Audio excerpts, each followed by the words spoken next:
जितने भी संबंध जन्य सुख हैं सब के सब दुख स्वरूप हैं, दुख के उत्पत्ति स्थान है। संबंध जन्य सुख मत भोगो तो दुख कभी तुम्हें छू नहीं सकता। अभी कल हमको किसी ने बताया था, तो बोले वो नौकरी करते थे प्लास्टिक फैक्ट्री में और वो पाइप फट गया, पूरा प्लास्टिक जो द्रवित प्लास्टिक के ऊपर, बोले जिंदा जल गया। वो चिंतन तो हुआ ना। तो अब जैसे अपने लोग दूसरे जीवों को जला के खा रहे ना, ऐसे पैर बांध दिए उनको भूंज रहे, तुम्हारे पैर भी नहीं बांधे जाएंगे, जिंदा भूंज जाओगे। कर्म तुम्हें बख्शेगा नहीं, ध्यान रखना। दुख यो नया, रसेंद्री के स्वाद के लिए तुमने उन असमर्थ पशुओं को, पक्षियों को अपने स्वाद का कारण मान रहे हो, उनके मांस को। ठीक है, ले लो, मान लो इस जन्म में तो तुम ऐसे हो, लेकिन पीछे जन्म में तुमने किया ना, तो क्या परिणाम आया? प्लास्टिक, और वो भी द्रवित, मतलब गर्म पिघली हुई, सीधे पूरी है। वो कितना कष्ट हो, थोड़ी देर तदात्म होके देखो कितना एक दिन वो फूल लगा रहे थे ना, ब्लू गन जिसे आप चिपकाते हैं, वो जरा छू गई तो एकदम ऐसे कह रहे ये क्या है? तो बोले तो गरम प्लास्टिक ही तो है, उसमें हल्की सी गरम एकदम, जिसमें आप फूल चिपकाते हैं। वो जरा पूरी द्रवित प्लास्टिक ऐसे गिर गई। अब बोलो क्या हुआ? मर तो गए हो, लेकिन कितना कष्ट उनको हुआ होगा। ये कर्म आया। देखो तुम भूंजे ना उसके पैर बांध के, या ऐसे बांध के और खाए। अब देखो तुम्हें पैर भी नहीं बांधने पड़े। वो कर्म ने कैसे एकदम पूरा पाइप फटा, ऊपर पूरा गिरा, ले हो गया। सावधान दुख यो नया। अभी समझ में नहीं आ रहा तो मन मौज ले लो, मस्ती कर लो। ये मस्ती तुम्हारे लिए इतनी महंगी पड़ेगी, कोई साथ। अब बोलो कौन है वहां? परिवार, कोई भी, कोई धन संपत्ति, कोई भी साथ दे, पूरे शरीर में प्लास्टिक, गरम प्लास्टिक से पैक। कितना भयानक कष्ट, कितना भयानक कष्ट। ये एक कष्ट, ऐसे अनंत कष्टों को भोगना पड़ता है जीवों को। अब फिर नया जन्म होगा, उसको भूल जाएगा कि ऐसा पीछे कष्ट मिला था। जैसे अपने लोग मां के गर्भ से निकले तो कितना भयानक कष्ट, लेकिन याद है क्या? सब लोग वहीं से निकले, कोई नहीं याद। भगवान याद दिला रहे, दुख यो नया। किसी भी प्रकृति जन्य, अगर मुक्त होना है दुखों से, प्रकृति जन्य संयोग जन्य सुखों को मत भोगो, मत स्वीकार करो, तो तुम्हें कभी दुख भोगना नहीं पड़ेगा, पक्का। जब आप किसी वस्तु के भोगने की भावना करते हैं तो उसका अभाव प्रतीत होता है।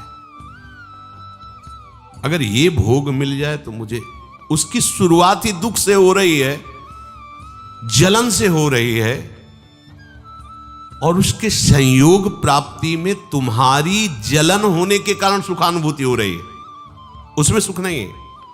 तुमने कामना किया है, तुम उसके लिए व्याकुल हुए हो, संकल्प बनाया, इसलिए तुम्हें सुखानुभूति हो रही है, नहीं उसमें सुख।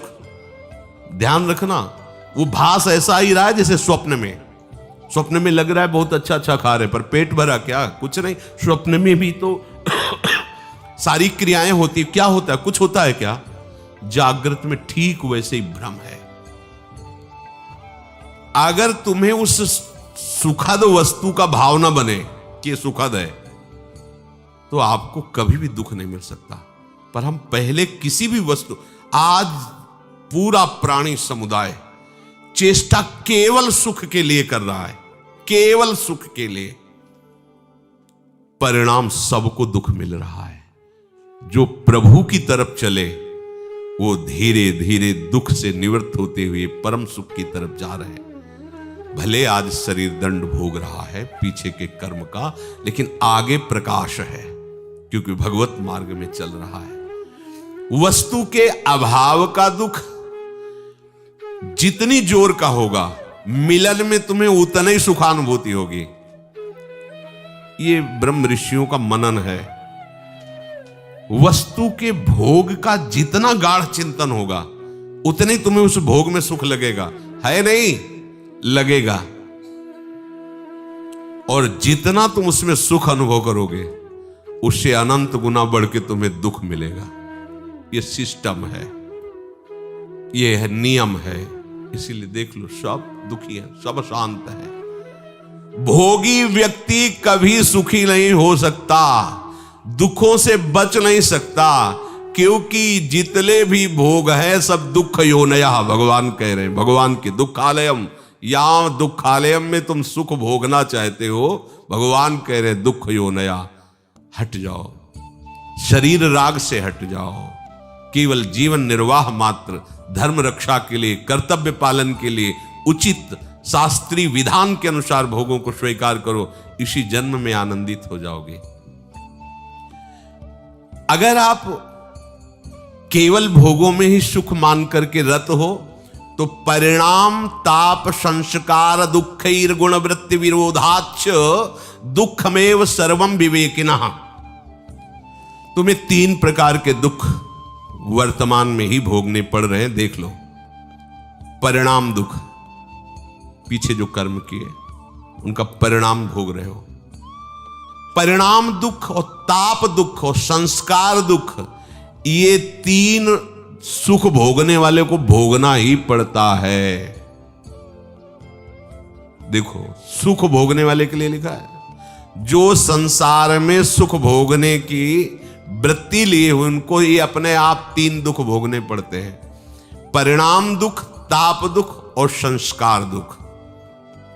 संपूर्ण विषय भोग आरंभ में सुख रूप सबको प्रतीत होते हैं। कोई भी कर्म जब हमारा बनता है तो उसमें हमारा लक्ष्य होता है सुख। कोई ना कोई ऐसा कर्म बना जो सुख के लिए हमने पाप कर्म किया, सुख भोगने की भावना से पाप कर्म बना, और वही कर्म आकर के दंड देता है। ध्यान रखना, चाहे कोई हो, कोई भी हो, कितना भी बड़ा महापुरुष हो, इस शरीर रचने के समय उसके उस कर्म संस्कार को रचा गया है।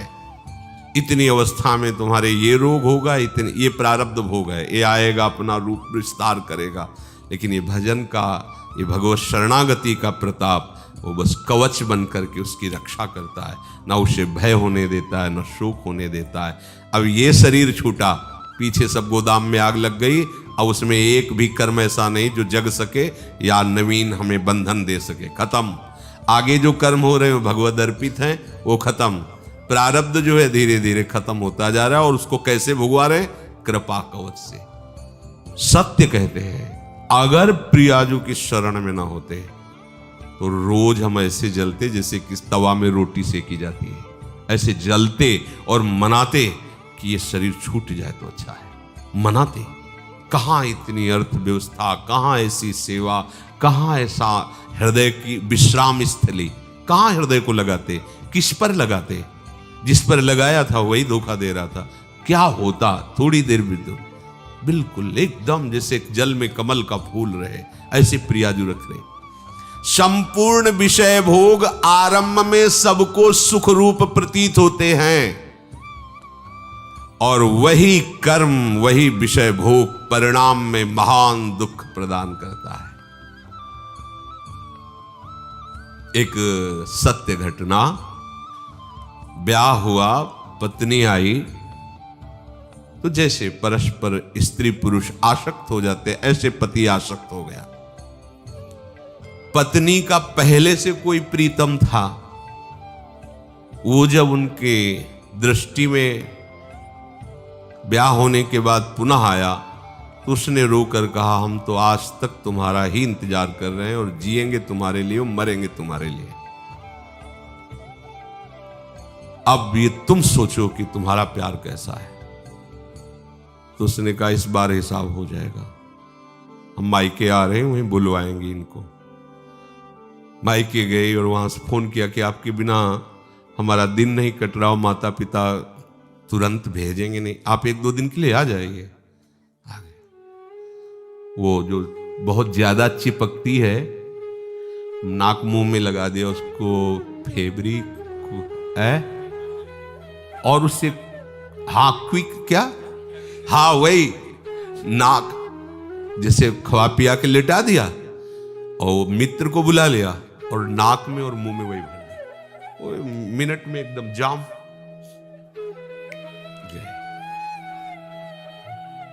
ये सत्य घटना। क्या हुआ, कहां सुख है, किसमें सुख है? अब वो एक अलग जेल में, एक मरा और दोनों अलग अलग जेल में, तीनों का जीवन नष्ट हो गया। क्या हुआ? सुख भोग की लालसा।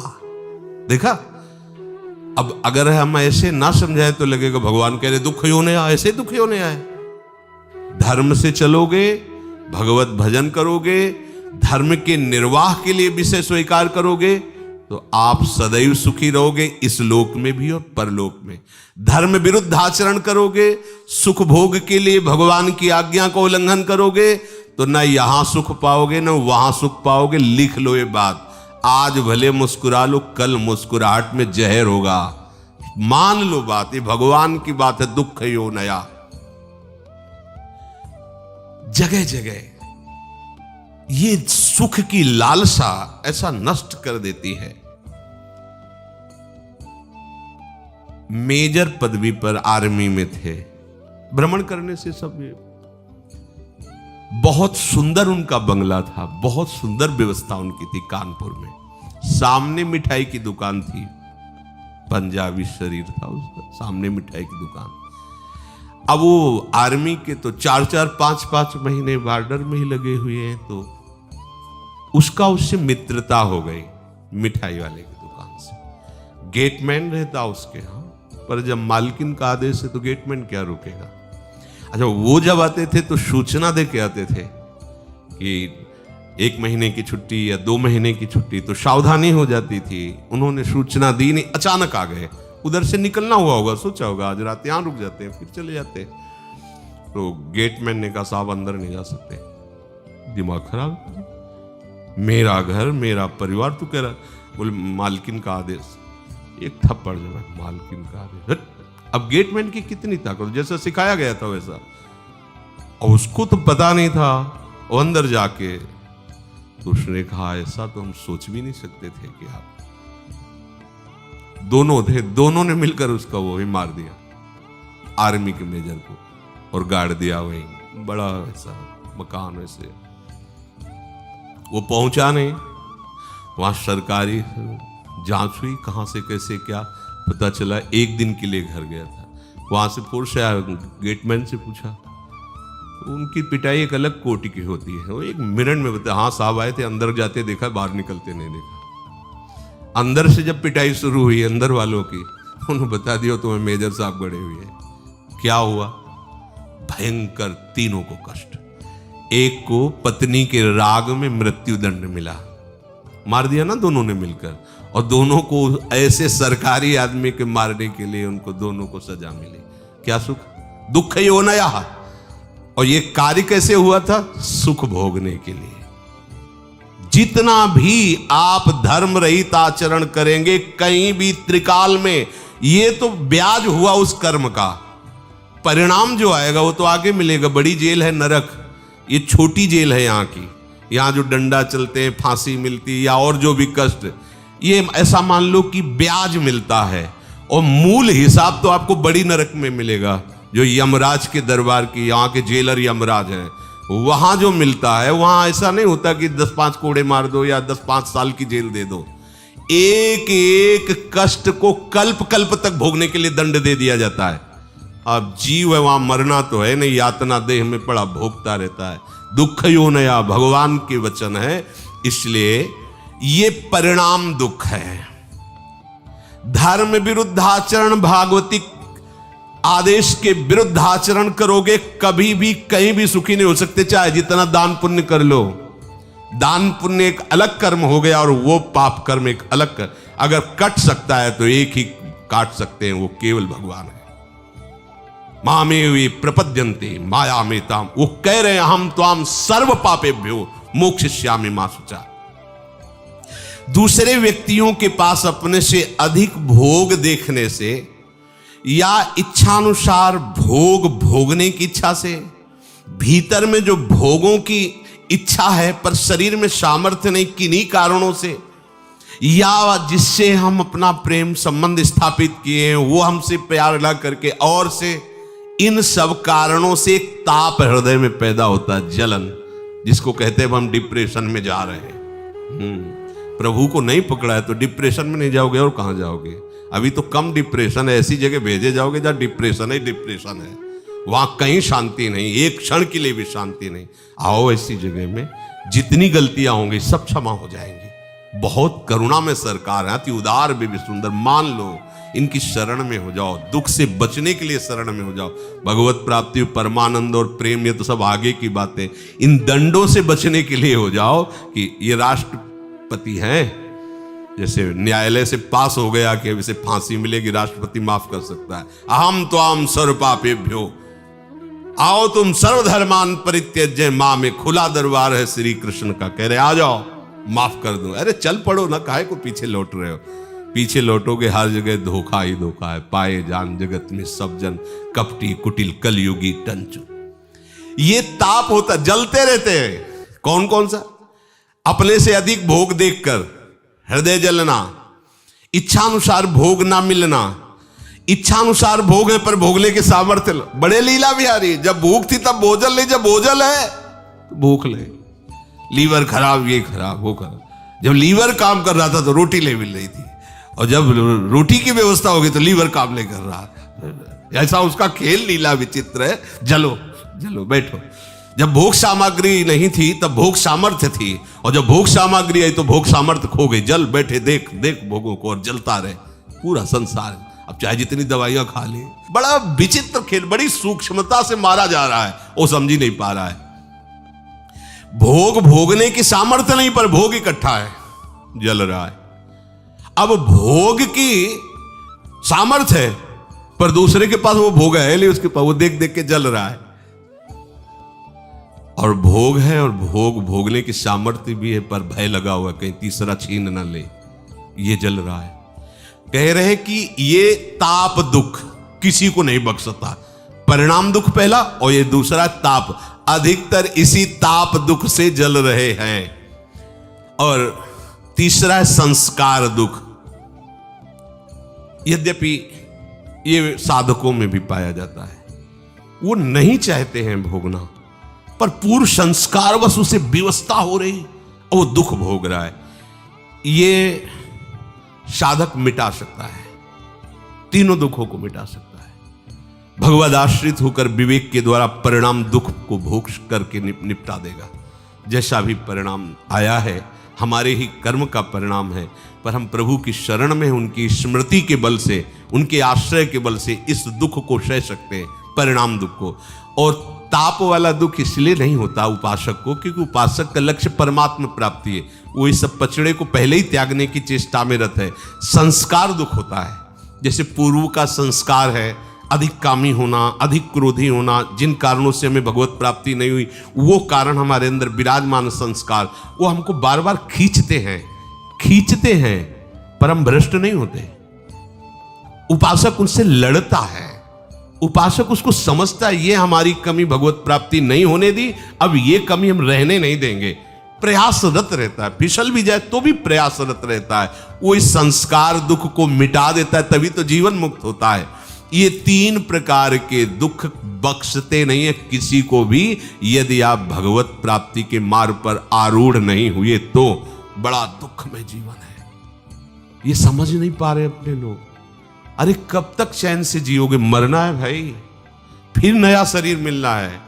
और क्या क्या दशा होती है शरीरों की, क्या क्या, किस पर विश्वास करें? जब समाज की तरफ देखो तो लगता है किस पर विश्वास करें, किस पर? जो हमारे विश्वसनीय वही विश्वासघात कर रहे हैं, जिनको हमने जीवन दे दिया वही हमारा जीवन लेने के लिए तैयार, वही हमारे नहीं, बिल्कुल असहाय असमर्थ संसार में दिखाई दे रहा है। सोचो, किसी भी संबंध को सोचो, कहीं भी पवित्रता, कहीं भी विश्वास जिसके कारण हम जीवित हैं, वो रह नहीं रहा है, धीरे धीरे सब जा रहा है।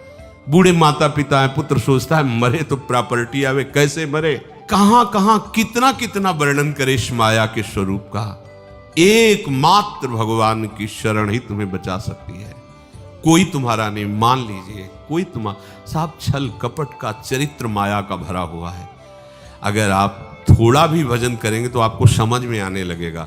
और भजन नहीं करोगे तो ये सुनने के बाद वहीं रति होगी, विरति नहीं हो सकती, वैराग्य नहीं हो सकता। यही भगवान की माया है। वो मार पीट करके बाहर निकाल देंगे, दरवाजे पे बैठे रहोगे, लेकिन आपका हृदय उन्हीं के लिए रोएगा, उन्हीं के लिए रोएगा। यही माया है भगवान की, यही भगवान की दैवी माया ऐसी विचित्र है कि हम जानते हो हमसे कपट कर रहा है, जानते हो हम अपने धर्म का पालन न करके मुझे निकाल रहा है, बूढ़े माता पिता, लेकिन वो उन्हीं के लिए रो रहे हैं। अगर उनसे कहें चलो उनको डांटते, उनको दंड देते, तो कहेंगे नहीं, हम कष्ट सह लेंगे, पर हम यहीं दरवाजे पे बैठे, ये मकान मेरा बनाया हुआ है, हम वो मकान कैसे बेच दें? बाप दादा का पूरा जीवन लगाकर हमने उसको बनाया है। ये भगवान की विचित्र माया ऐसी ऐसी दुर्गति की हुई है कि वो जान रहा है फिर भी ले निकल पा रहा है। इसलिए भाई हरि शरणम भगवान की शरण होकर